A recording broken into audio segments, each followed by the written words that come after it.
there, Deb Hoekstra here from the studios of Bee-Bug Creations, and today I have another how-to video for you.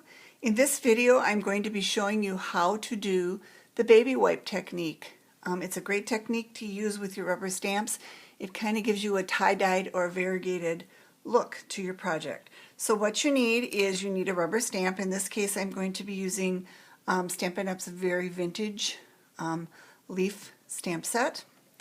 And then you need at least 2, if not 3 colors of re-inkers. In this case I'm going to be using Real Red, Pumpkin Pie, and Daffodil Delight. Then you need some sort of a palette to put your folded up baby wipe on. In this case, this is the bottom of a meat tray that I've just cut the edges out of, and this is just the bottom part of the tray. And then the last thing you need is a baby wipe. Doesn't matter what brand you use. What you're going to do is you're going to fold that baby wipe into fourths and lay it down onto your styrofoam tray or whatever you use.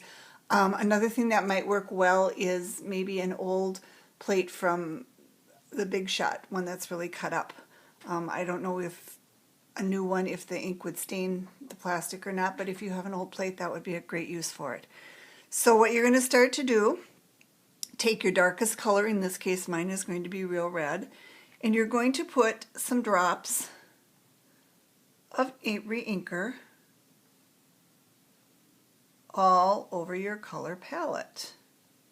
And there's really no pattern to it at all, but that's what it looks like. Then you're going to take your next darkest color, in this case it's Pumpkin Pie for me, and you're going to kind of fill in the areas, or not all of the areas, but quite a few of the areas you're going to fill in with the pumpkin pie. And you can see that it's kind of running together, and I'm not really worrying about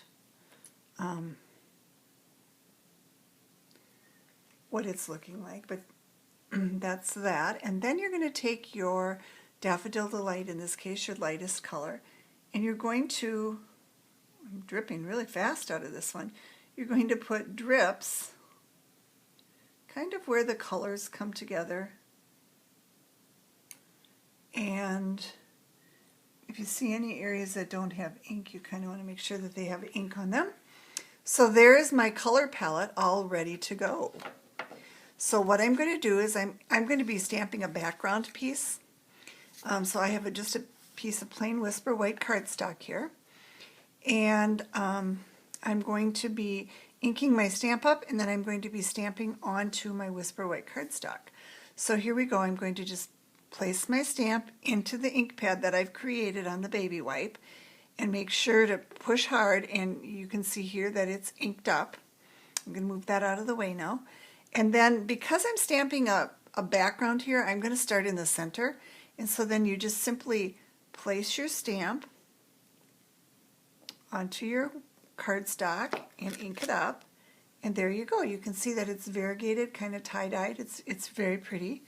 So I want to do another image, so I'm not going to worry about cleaning my stamp. I'm just going to ink it up again on that baby wipe, and this time I want the leaf to go a little different direction, so I'm going to turn my paper because that's easier for me. And I'm going to just put that leaf right here. And when I lift it up, there's a beautiful leaf. Now I'm going to fill in the rest of my background.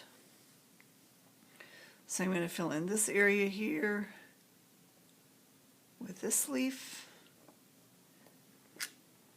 And if normally if I were doing this, I would have white paper under here and it would catch the ink. In this case, my mat will catch the ink.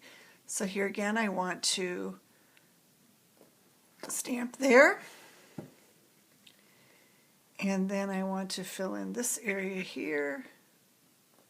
So you see I'm just going back each time, and there's still enough ink on that ink pad to allow me to get some color.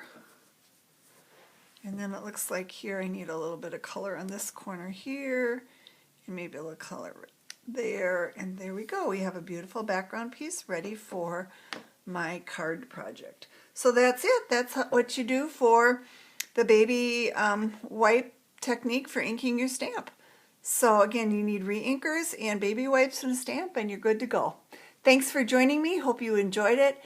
You can find more inspiration on my blog, www.bbugcreations.com. Thank you.